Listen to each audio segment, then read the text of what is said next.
இப்போலாம் சக்கரவள்ளிக்கிழங்கு, மரவள்ளிக்கிழங்கு அதிகமா கிடைக்கக்கூடிய சீசன். ஈவினிங் டைமில வந்து பார்த்திங்கன்னா, கிட்ஸுக்கு வந்து இத அப்படியே வந்து நம்ம வேக வச்சு கொடுக்கலாம். ரொம்பவே நல்லது. ஆனா, அடிக்கடி அப்படி சாப்பிடணும்போது ரொம்ப கொஞ்சம் போரிங்கா இருக்கும். யாரும் சாப்பிட மாட்டாங்க. அப்போ வந்து மார்னிங் பிரேக்ஃபாஸ்ட்க்கு இது போல டிஃப்ரெண்ட்டா ட்ரை பண்ணி பாருங்க. ஃபர்ஸ்ட் சக்கரவள்ளிக்கிழங்க வேக வச்சுட்டேன். நெக்ஸ்ட்டு பூரி, சப்பாத்திக்கு எப்பயுமே மாவு பிசையும்போது பார்த்தீங்கன்னா, நான் அழுத்தி பிசைறது இல்ல வந்து ரொம்ப முன்னாடியே இயர்லியரா பிசைஞ்சுலாம் வைக்க மாட்டேன். எப்பயுமே பிசையிற பாத்திரத்தில இப்படி நல்லா வச்சு சுத்தம்போது மாவு அந்த அளவுக்கு சாஃப்ட்டா இருக்கும். ஸோ பூரி, சப்பாத்தி 2மே நல்லா வரும்.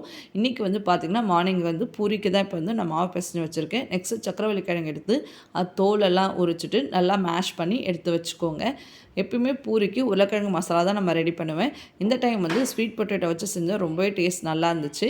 அதுக்கு வாணல்ல எண்ணெய் ஊத்தி சோம்பு, வெங்காயம், பச்சை மிளகா, இஞ்சி, கறிவேப்பிலை, தக்காளி நல்லா வதக்குனதும் தேவையான அளவு உப்பு, மஞ்சத்தூள், மிளகாய்த்தூள். மிளகாய்த்தூள் ஆல்ரெடி ஸ்வீட்னஸ் இதில கொஞ்சம் இருக்கும். ஸோ மிளகாய்த்தூள் மட்டும் கொஞ்சம் ஜாஸ்தியா சேர்த்துட்டு, தண்ணி ஊத்தி வேக வச்ச பிறகு நம்ம எடுத்து வச்சிருக்க சக்கரவள்ளி கிழங்கையும் சேர்த்து நல்லா மிக்ஸ் பண்ணிட்டு ஒரு கொதி விடுங்க. அதுக்கப்புறமேட்டுக்கா நம்ம கொத்தமல்லி தூவி இறக்குனீங்கன்னா, சூப்பரான சக்கரவள்ளி கிழங்கு வந்து மசாலா ரெடி ஆயிடுச்சு.